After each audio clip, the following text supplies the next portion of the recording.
direitinho. Jesus e decisão.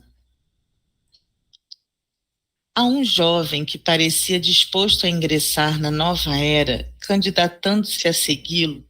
Jesus propôs o convite direto, sem preâmbulos. Apesar do interesse que se refletia na face ansiosa, o moço, receoso, esquivou-se sob a justificativa de que iria antes sepultar o genitor que havia morrido. Diante da resposta que parecia justa, o mestre foi, no entanto, contundente, informando: deixa aos mortos o cuidado de sepultar os seus mortos, mas tu vem construir no coração o reino de Deus. Pode causar estranheza a atitude proposta de Jesus a um filho que pretendia cumprir com seu dever imediato, no caso, enterrar o pai desencarnado. É provável que esse fosse o seu intento real, adiando o engajamento na tarefa da vida eterna. Todavia, é possível que o moço ocultasse alguma outra intenção. O desejo de estar presente ao velório e a inumação do cadáver talvez significasse a preocupação de ser visto como um filho cuidadoso e fiel, merecedor da herança que lhe cabia.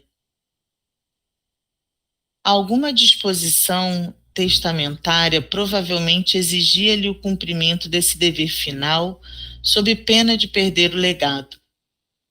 Então, a sua presença não significaria um ato de amor, mas um ato de interesse subalterno. Os bens materiais, não obstante, possuem utilidade, favorecendo o conforto, o progresso, a paz entre os homens quando bem distribuídos. São, às vezes, de outra forma, algemas cruéis que aprisionam as criaturas e que, transitando de mãos, são coisas mortas que não merecem preferência ante as verdades eternas.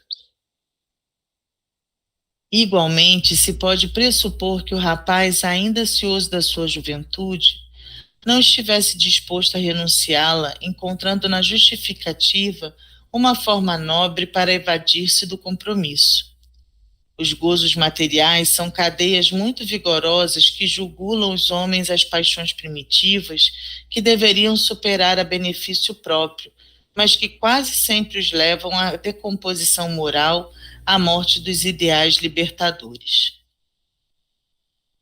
Quiçá a preocupação a respeito da nova responsabilidade causasse no candidato um receio injustificado, levando-o à escusa com o argumento apresentado. O medo de assumir compromissos graves impede o desenvolvimento intelecto-moral do indivíduo, mantendo-o estacionado na rotina despreocupada e monótona do seu dia a dia. O convite de Jesus faz-se acompanhar de um programa intenso, iniciando-se na renovação íntima para melhor e prosseguindo na ação construtiva do bem em toda parte. O medo é fator dissolvente da individualidade humana, responsável por graves desastres e crimes que poderiam ser evitados. É força atuante que conduz à morte das realizações dignificantes e das próprias criaturas. Por fim, suponhamos que o sentimento filial prevalecesse na resposta e ele estivesse preocupado com o pai desencarnado. Ainda assim, qualquer pessoa poderia sepultá-lo, mas ninguém, exceto ele mesmo, poderia encarregar-se da sua iluminação. Jesus era a sua oportunidade única. Jesus penetrou-os e sabia o motivo real da sua recusa. Porém, deixou-o livre para decidir-se. Ele foi sepultar o progenitor e não voltou. Perdeu a oportunidade. Muitos ainda agem assim. Observa o que elegeste para a tua atual existência, seguir a vida e vivê-la ou acumular tesouros mortos para sepultá-lo no ouvido. Desnuda-te interiormente e contempla-te. Que possuis de real, que a morte não te arrebatará e o que seguirá contigo. Usa de severidade neste exame de consciência e toma o lugar do jovem convidado. Que responderias a Jesus nesse momento? Queixas-te dos problemas que te aturdem e os relacionas, ignorando ou tentando desconhecer que estás na Terra para aprender, resgatar, reeducar-te. Olha ao redor e compreenderás o quanto é urgente que te decidas pelo melhor e duradouro para ti, como ser imortal que és. Postergando a decisão, quando então a tomares, provavelmente as circunstâncias já não serão as mesmas e a tua situação estará diferente, talvez complicada. O momento é este. Deixa-te permear pela presença dele e feliz segue-o. Com tal atitude, os teus problemas mudarão de aparência, perderão o significado afligente, contribuirão para a tua felicidade.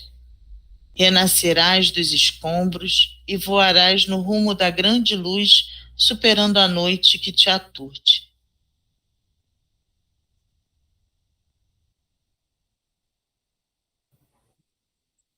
Esse texto me remeteu muito a São Francisco, a forma como ele, a partir do seu acordar, né, se a gente pode dizer isso, né,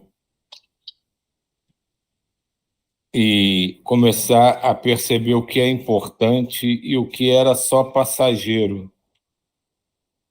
E tem muita vez, pelo menos, né, na minha visão, com todos nós, né, que a gente se prende a tanta coisa, né, que a gente acha importantíssimo, que para o nosso futuro, né, quando eu digo futuro, é um futuro muito maior do que a gente possa imaginar, não tem, de fato, o menor valor, porque são coisas da Terra, que é um momento que a gente vive, mas que não é fundamental para cada um, para a nossa essência espiritual, né? E a gente valoriza tanto essas coisas, e acabou eu me lembrando de Francisco por causa disso, né? E de como a gente, às vezes, dá tanto valor a coisas que a gente acha que são importantíssimas para se seguir na Terra, né? Que é o jeito certo de fazer, e mais tarde a gente vai descobrir que a gente só perdeu tempo, na verdade.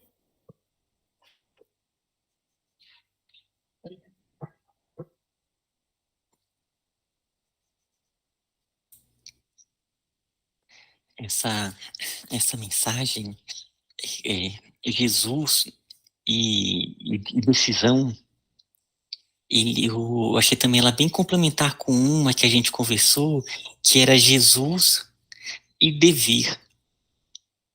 Porque a gente, né, conversou sobre a questão do dever, do programa reencarnatório, em várias reflexões ligadas ao dever.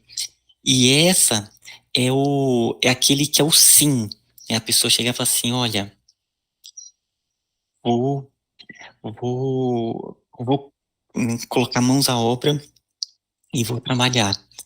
E teve uma passagem aqui que a Joana falou o seguinte, né, que ele deu ali uma desculpa que a princípio parecia muito convincente e não voltou. Jesus sabia, né, o que estava acontecendo, mas deixou ele a decisão de escolher. E é isso, essa decisão, ela é nossa. E eu fico pensando, quando a gente lê esses livros do André Luiz, esses espíritos que retornam, por exemplo, no Mensageiros, né, ali que era o caso dos Médios e muitos outros que ali citam, quando retorna e vai percebendo as oportunidades que teve. Imagina essa oportunidade, o Cristo convidou ele, imagina, poderia ter sido uma guinada completamente diferente.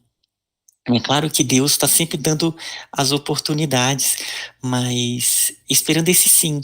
E do outro lado que a gente vê as oportunidades que nós tivemos e que muitas vezes a gente deixou passar, sabe?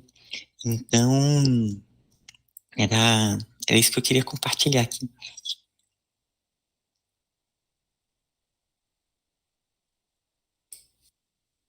Tem uma passagem aqui que na página 53, bem no começo, ele fala: o convite de Jesus faz-se acompanhar de um programa intenso, iniciando-se na renovação íntima para melhor e prosseguindo na ação construtiva do bem em toda parte.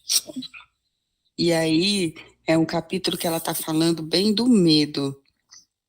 Ela fala do medo de assumir compromissos e que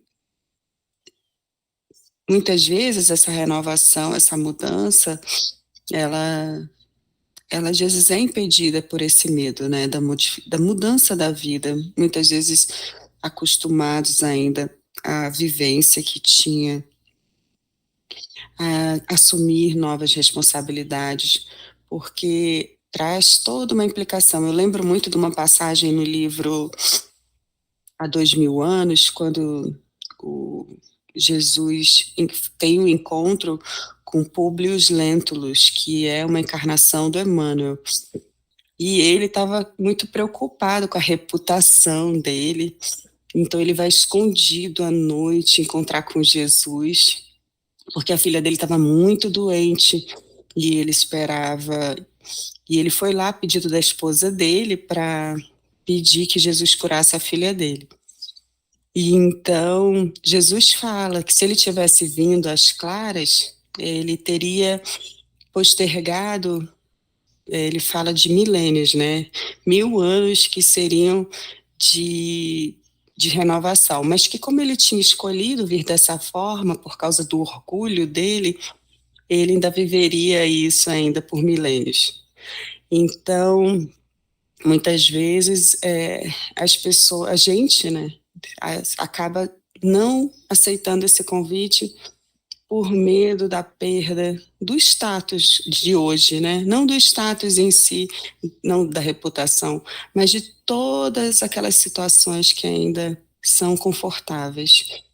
E aí porque ela fala que esse convite, ele se faz acompanhar de uma mudança íntima para melhor e da construção do bem.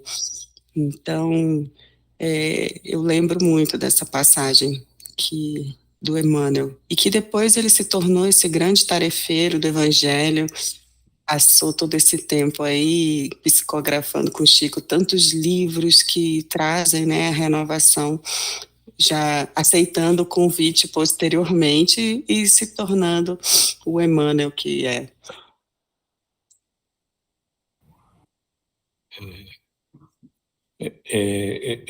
Ouvindo vocês, né, até uma coisa que o Ismael falou, eu me lembrei mais uma vez que nesse final de semana eu evoquei muito uma frase que é repetida constantemente pelo nosso querido Djair, que é o Deus não viola consciências, que é exatamente o que se fala aqui, né? Ele faz o convite com todo amor, com toda caridade, já sabendo o que vai acontecer, mas ele vai ali amorosamente, faz o convite. Em momento algum ele tenta insistir ou convencer a pessoa a fazer o que ele está pedindo.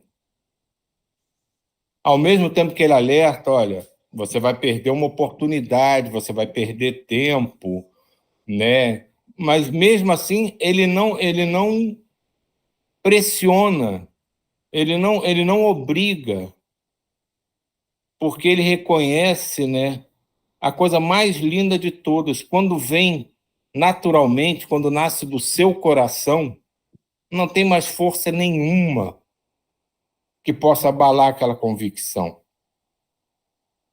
Por isso ele deixa que cada um desabroche nesse jardim imenso que é o universo, no momento que acha que consegue, né? Consegue no sentido de se conscientizar, de estar pronto. E isso cria um outro dilema para a gente, né?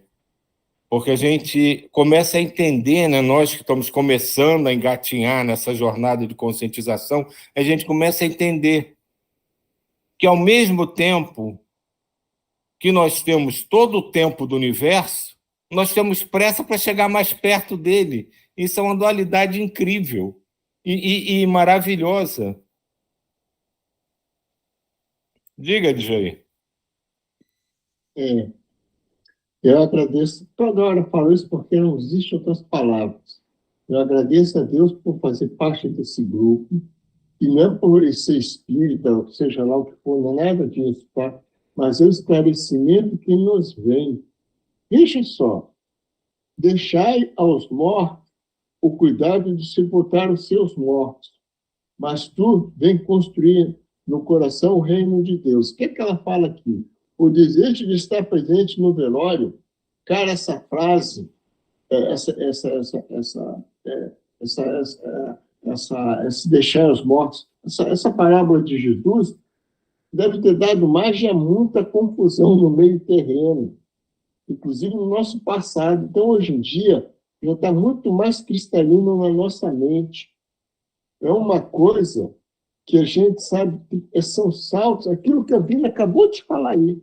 Foram milênios na frente, não é competição, não é nada nesse sentido, é uma coisa da consciência, do entendimento do que está ao nosso redor, da nossa situação perante a humanidade. É aquela coisa que a gente fala, é um salto quântico, por isso toda hora eu agradeço a Deus. A Vila também, acho que foi o Silvio que falou no início.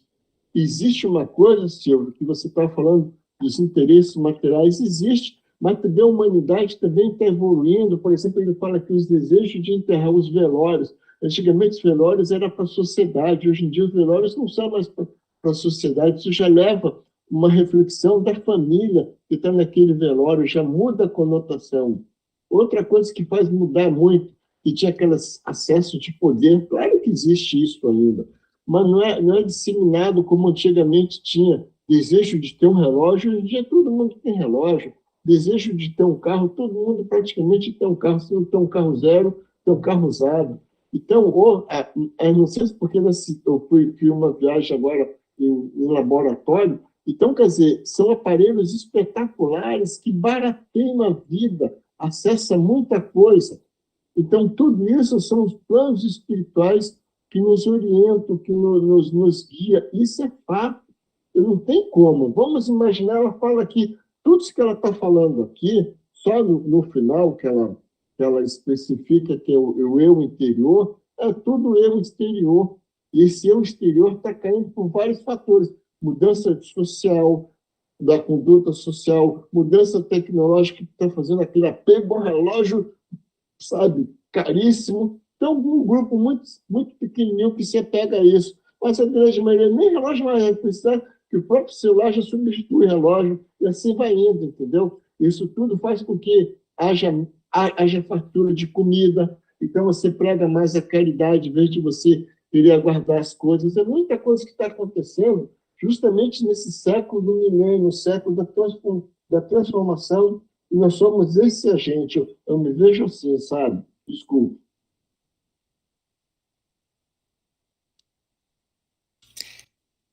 Diva, você queria falar, Diva? Não. Ah, tá. Teve uma hora que abriu o microfone. Não. E ainda nessa página, ali embaixo, Elisa, se puder só descer um pouquinho.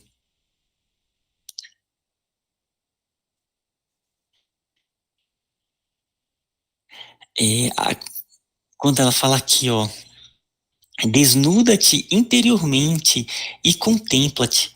Que possuis de real, que a morte não te arrebatará, e o que seguirá contigo? Aí se puder só baixar ali no comecinho da próxima página. Então, quando ela fala esse desnuda-te interiormente, aí ela coloca aqui, usa de severidade neste exame de consciência e toma o lugar do jovem convidado. Então, aqui, esse lembrete da Joana com relação ao exame de consciência.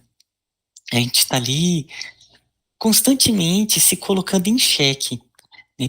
se perguntando, conversando com os mentores, se estamos seguindo o caminho, e esse desnuda-te, né, ali procurar realmente se compreender bem, porque realizando isso, a pessoa, né, cada um de nós, a gente pode perceber determinados nãos, né, que nós demos, e que ainda há tempo de se recuperar, de se reestruturar. Por exemplo, o caso da Joana d'Arc. Joana d'Arc, né, depois que ela foi presa, estava passando pelo julgamento. Isso eu li naquele livro que é Joana d'Arc ditada por ela mesma, né, que é um livro de uma médium que era contemporânea de Kardec. O Kardec até cita esse livro ali na Revista Espírita. E é a Joana d'Arc, ela contando o processo dela, basicamente a parte final da vida dela, quando ela estava em julgamento. Então ela vai contando como é que foi esse processo. E teve um momento lá no julgamento em que ela negou. Ela viu que ela seria, né, que ela iria ser condenada ao martírio, às fogueiras, e ela negou.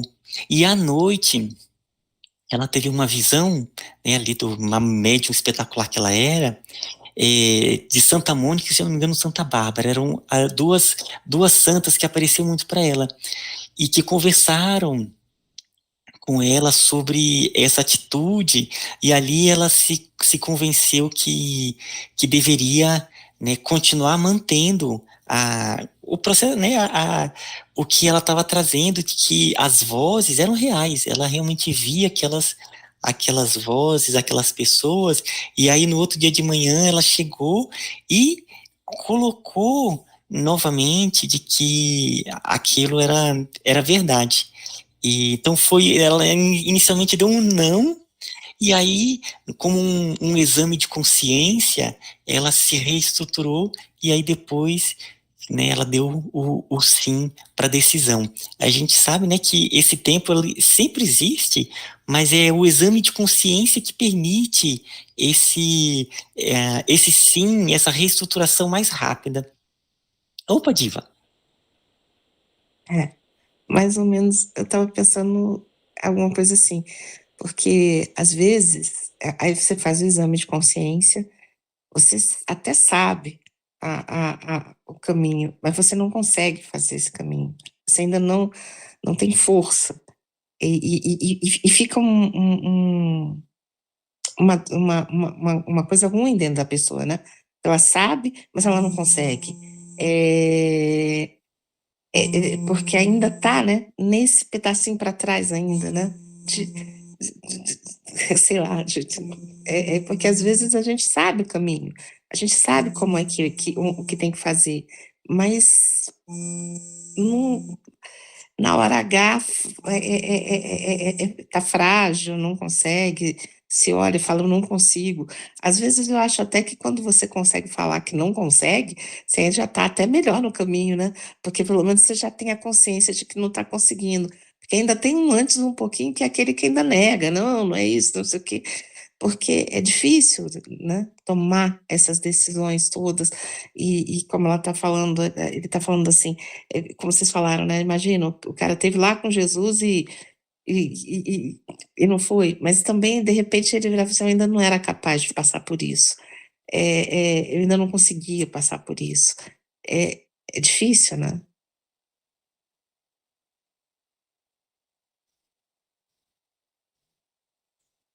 Eu só queria pegar esse gancho da Diva, foi justamente isso que eu quis falar, só que eu não falei assim, não fui claro.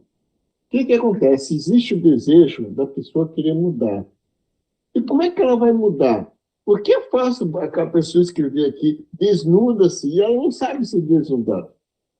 Por isso que eu quis falar, o plano espiritual, eles nos ajudam. Então, a partir do momento que você tomou essa iniciativa, você tem duas vertentes. Ou você procura uma vertente espiritual, que vai vir uma psicografia para você, vai vir uma orientação espiritual para você, vai vir alguma coisa do plano espiritual. Se você não tiver auxílio do plano espiritual, você procura um psicólogo, porque ele vai te dar o caminho desse autodescobrimento.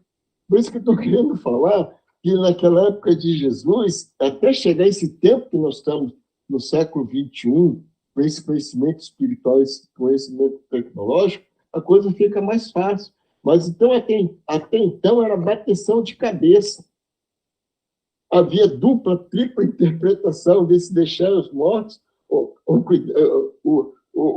cuidado de sepultar os seus mortos. É isso só que eu quis falar. E a Diva tocou bem na ferida, que as pessoas às vezes procuram o caminho e não sabem como. E te digo mais, aquela coisa que a gente estava lendo no livro de sexta, de sábado, perturbações espirituais. Às vezes ele procura um caminho e cai em um lugar que não o ilumina e deixa mais confuso ainda.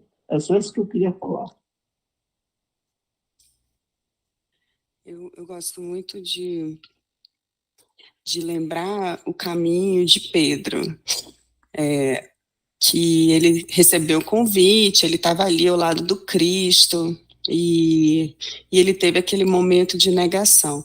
Então, assistindo até uma palestra do Haroldo, que ele fala, é uma palestra linda, que fala o que queres que eu faça, que é aquela pergunta, né, de Paulo de Tarso ao Cristo, quando eles se encontram no caminho de Damasco.